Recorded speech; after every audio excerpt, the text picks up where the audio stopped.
The first time Ada heard the rule, she thought it was a joke. Welcome to Tales by Steph, a home of interesting African stories. No running in the corridor after 9, no cooking with palm oil after 10, no whistling at night. And, the caretaker said, tapping the paper with a brown finger, no rent is to be paid directly to me. Ada blinked. So, who do I pay to? The caretaker, a slim man with tired eyes who called himself Baba Monday, smiled without showing teeth. You will not pay. Just keep the house clean, fix your bulb yourself, sweep your frontage. That is all. Ada laughed because she didn't know what else to do. The sun was hot. She had carried boxes all morning. She was in a new city, a new street, with a new job starting Monday. She needed a roof over her head, not a riddle. Nobody lives free in Lagos, she said. In this compound, Baba Monday said, we are different. He opened the gate fully. The paint was the color of faded limes. Inside, the compound was long and narrow like a pencil case, with 4 single-room flats downstairs and 4 upstairs. A mango tree leaned in from the neighbor's fence and dropped leaves in slow motion. Children's slippers lay abandoned beside a plastic basin. Somewhere a radio fought with a generator. Your room is upstairs, second on the left, Baba Monday said. Water is morning and evening. Tank is small. If you see the landlord, greet him, please, what is his name? We call him Landlord, he said, and lifted one of her boxes as if the topic was closed. They climbed the stairs. The concrete steps were smooth from years of feet. On the landing, a small aluminum bucket sat beneath a leaky pipe. Water fell, one patient drop at a time. It made a soft ticking sound like a clock that refused to hurry. Inside, the room was cleaner than Ada expected. White walls, 2 windows, a small wardrobe with a mirror. The floor was cement, cool and calm. She set her bag on the bed and breathed out properly for the first time that day. I'll bring the key, Baba Monday said, and left her with the quiet. Ada stood by the window and looked out into the street. An Okada shot past. A woman balanced tomatoes in a blue bowl on her head. A hawker called "Pure Water," with the long song of Lagos. The air smelled of diesel and fried plantain. She smiled. New start, new Ada, new salary, and apparently no rent. She did not believe it, of course. She told herself there would be a landlord later. Someone would come with a receipt book and serious face, and then the world would be normal again. That night she unpacked slowly. She folded her clothes into neat stacks, work blouses on one side, Ankara skirts on the other. She washed 2 cups and a plate and set them to dry. When she finished, she sat on the bed and texted her older sister. ADA. I've moved in. ADA. The caretaker is friendly. ADA. He says they don't collect rent here. LOL. The typing dots blinked and blinked. Sister, don't play with me. How? A DA. I don't know. He said, we are different. Sister. Different is the cousin of problem. Be careful. A DA. I will. I'm tired. Good night. Different is the cousin of problem, Ada repeated, and laughed into her pillow. She slept with the window open and the curtain low. The fan turned like a lazy arm. At 2:17 a.m., she woke up to the sound of 3 soft knocks on a door. Not her door, another door, somewhere along the corridor. Tap, tap, tap. A voice, barely a voice, said, frontage, please. Feet shuffled. A hinge sighed, water poured, then silence. Ada held her breath and listened to the compound breathe. Someone snored. A baby coughed and settled. A gecko clicked on the wall. She checked her phone. No message, no missed call. She told herself it was nothing and slept again. Morning came with hawkers and horns. Ada bathed from a bucket, tied a wrapper, and went downstairs to greet neighbors. She met Mama Funke, who sold fried yam at the junction. The woman's eyes were kind and sharp at the same time, like a teacher who loved you but would never allow nonsense. "You are the new girl," Mama Funk said, flipping yam in hot oil. "Welcome. We mind our business here. Sweep your frontage, lock your door. Don't be playing loud music in the night. Yes, Ma, please, about rent." Mama Funka smiled a small smile. "Eat. You cannot ask questions on an empty stomach. Sit." Ada sat on the low bench. The oil sizzled. The smell hugged the road. She took the paper cone of yam the woman offered and dipped a piece in pepper. It was hot and sweet and biting at once. "Thank you," she said. "Now, please, who is the landlord?" "The landlord is landlord," Mama Funky said. "We greet him when we see him." "So he comes?" "He passes." "When?" "When he likes." "How do you pay?" Mama Funka shook her head. "We don't." "Eat your yam," Ada chewed slowly. "If he doesn't collect rent, then what does he collect?" "Frontage," Mama Funka said. "He checks your frontage." "My what?" "Your space," the woman said, pointing with her chin. "Your little place in this world. He looks at how you keep it. He looks at how you treat people. He looks at how you return greetings. He looks at if you close your Bible when your neighbor needs salt. That's strange." "It is Lagos," the woman said. "Strange has office here." Back upstairs, Ada swept the corridor. The broom whispered against cement. As she reached her door, she noticed a white chalk line on the frame, small, neat, like a mark a teacher would make. It wasn't there last night. She touched it with her fingertip. Chalk dust kissed her skin. She looked left and right. Every door had the same mark. "Baba Monday?" she called. The caretaker's head popped from the staircase like a lizard's. "Yes?" "What is this chalk?" He climbed up slowly. "It means the landlord has counted." "Counted what?" "Us," he said simply. "He knows we are here." "But I didn't see him." "You were sleeping." Ada rubbed the mark again. "Do I need to—" "Don't clean it," Baba Monday said. "It will fade." He started back down. Ada watched him go and realized he walked like someone who knew where every tile would wobble. And once a week, usually in the deepest part of night, the 3 soft knocks would drift along the corridor. Always 3. Always soft. Tap, tap, tap. Sometimes the voice said, "Frontage, please." Sometimes it said nothing. Whoever it was never knocked on Ada's door. She asked again. Mama Funka, the man in 1B, even the shy girl in 2A. "Who knocks at night?" "Go and sleep," they all said. "Morning will not run because you caught it." Only the shy girl answered with more than a proverb. She was a nurse named Ifunanya, with tired eyes and quick hands. "He checks the bins," she said. "He checks if we left water in the corridor for the cat. He checks if we covered the socket with tape. He checks if we have sense. He—" Ifunanya shrugged. "Who else?" The landlord. "You've seen him?" "Only his shoes," she said. "Shining." Ada wanted to laugh, but the way Ifunanya's mouth held itself made her respect the story. At the end of the month, Ada put her rent money in an envelope anyway. It felt wrong not to. She wrote RENT in neat block letters and kept it in her handbag. On Saturday morning, she dressed in jeans and a kind blouse and went to find Baba Monday. "I want to pay," she said. He was mending a mop with patient fingers. "We don't collect rent." "Then let me give you money for the compound, broom, paint, anything." He shook his head. "Keep your frontage." Ada's smile slipped. "Please don't be angry. I am a simple person. I like clear rules."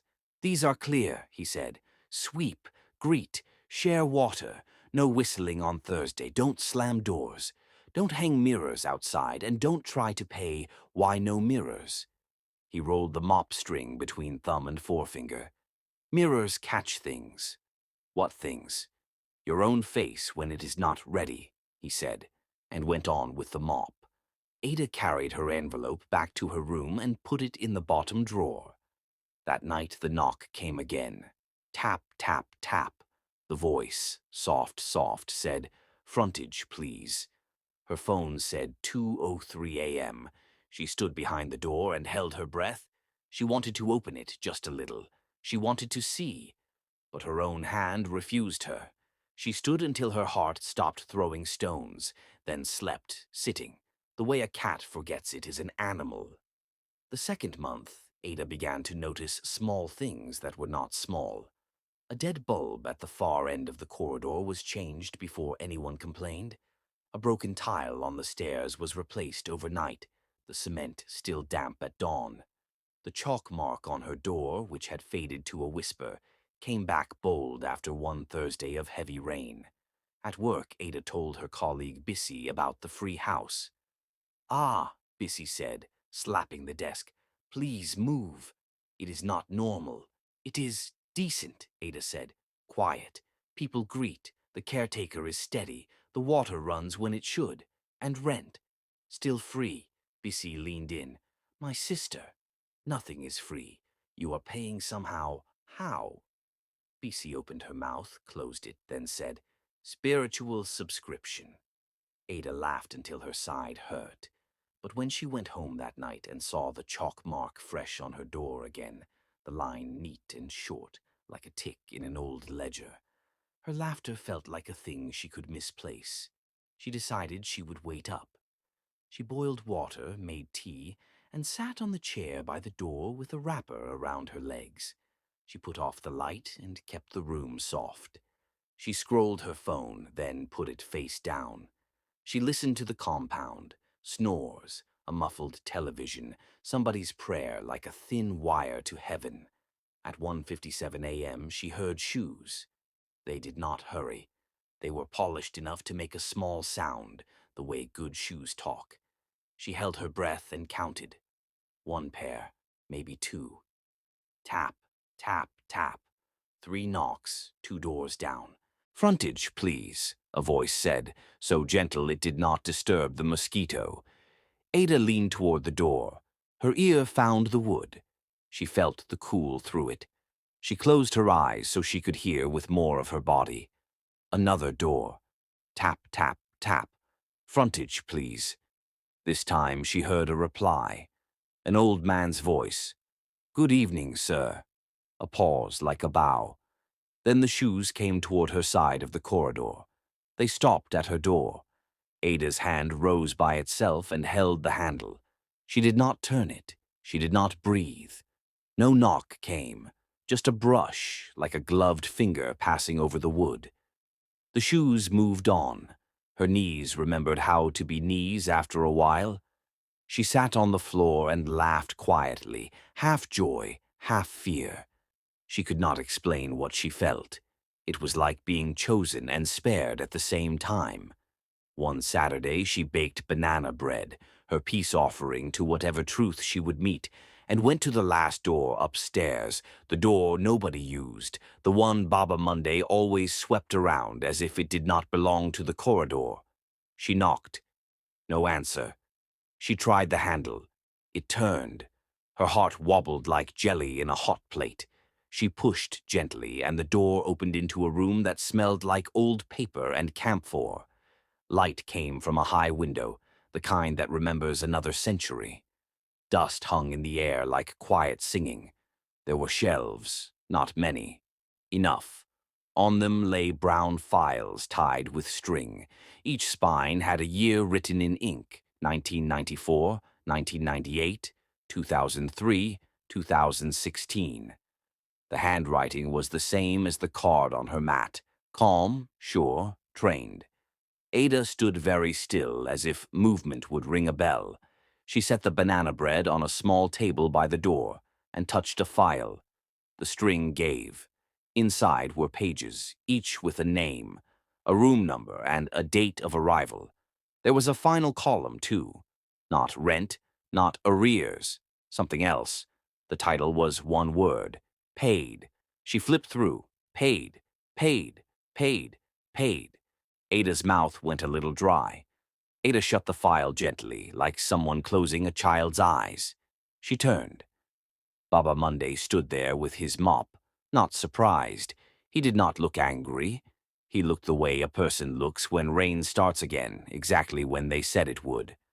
"Ah," he said, "so you have greeted the office." "I baked banana bread," Ada said, because her brain had left her to manage alone. "It will be taken," he said. "Go and keep your frontage." "This is not your work. Baba, what is paid?" He adjusted the mop string. "What the landlord collects." "Money?" He smiled without teeth. "If it was money, you would have paid by now." "Then what?" "Sense," he said. "Care. Dawn. The way you hold a door when someone's hands are full. The way you don't lie over small things. The way you cover your socket. The way you don't whistle on Thursday. The way you leave water for the cat. That is rent? In this compound." Ada looked at the register again, at her name waiting like a question with a chair. "And if somebody refuses to pay this kind of rent?" Baba Monday leaned the mop against the door frame. "Who refuses? People like free things. They don't know it is the most expensive." He took the banana bread as if she had handed it to him, and he nodded toward the corridor. "Go, Ada. Close the door. Night is coming." She stepped into the corridor on legs that were not fully hers. She closed the door. She walked to her room. She stood a long time with her hand on the handle before she remembered to turn it. Inside, she sat on the bed and stared at the chalk mark. For the first time since she moved in, the free house did not feel free. It felt exact, like a tailor who measured twice and cut once. At 2:11 a.m., when the three soft knocks moved along the corridor, Ada did not stand behind the door to listen. She opened it. The corridor was empty, but not alone. The bulb shone in that special way light shines when it knows it is watched. The chalk marks on the doors were thin and ready. Somewhere down the stairs, a cat made a sound like a question. On the floor, on a clean cream card, lay a sentence in neat ink. Frontage observed, received with thanks, paid. Her fingers trembled. The words were written in ink, too dark, too wet, like it was freshly pulled from veins instead of pens. The free house was not free. She realized that now. Every knock, every chalk mark, every rule. Those were not kindness. They were collection. The landlord did not take money. He took something else. She thought of the files in that forbidden room, rows and rows of names. Every tenant marked paid. But what had they really given? Where had they gone? Why had no one ever left the compound alive and well? The bulb flickered above her door. The air grew colder, too cold for Lagos. Ada felt something watching. She turned slowly, and for the first time since she moved in, she saw him, the landlord. He stood at the end of the corridor. His face was pale, stretched too tight, eyes black as night holes. His shoes gleamed, but his body was wrong, too tall, too thin, his hands dragging against the wall, leaving long black stains. His smile was polite, almost gentle. "Ada," he said softly. His voice was the same whisper she had heard in the nights. "Your frontage is clean. Your name is written. Your rent is due." She stumbled back into her room, heart slamming. I paid," she shouted, clutching the cream card. "You said—" The landlord stepped closer. The corridor lights blinked out one by one as he walked. With each step, the walls groaned like they were breathing. "No one pays in money," he said.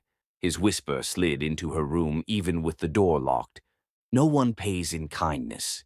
They pay in years. Every sunrise you live here, I eat a piece of your time." Ada felt her chest tighten. Her hands shook. She looked in her mirror and gasped. Her face was older.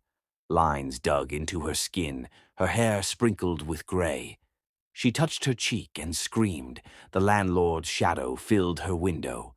"This is how I have lived forever," he said. Your years feed me. Your youth is my rent. Your life is mine. Ada ran for the door, but it slammed shut with a force that rattled her bones. The chalk mark on the frame glowed red, sealing her in. She clawed at it, but the dust burned her skin. The lights went out. The corridor fell silent. Her phone lit once on the floor. A new message from an unknown number appeared. Paid in full. Her scream was the last sound in the compound that night. In the morning, the neighbors saw her door marked with a fresh chalk line. 2 strokes this time. None of them asked questions. None of them knocked. They swept their frontages and kept their heads low, because everyone in the compound knew one thing. The landlord never collected rent in money. He collected it in souls. Thanks for watching. Please subscribe, like, and comment for more unique stories.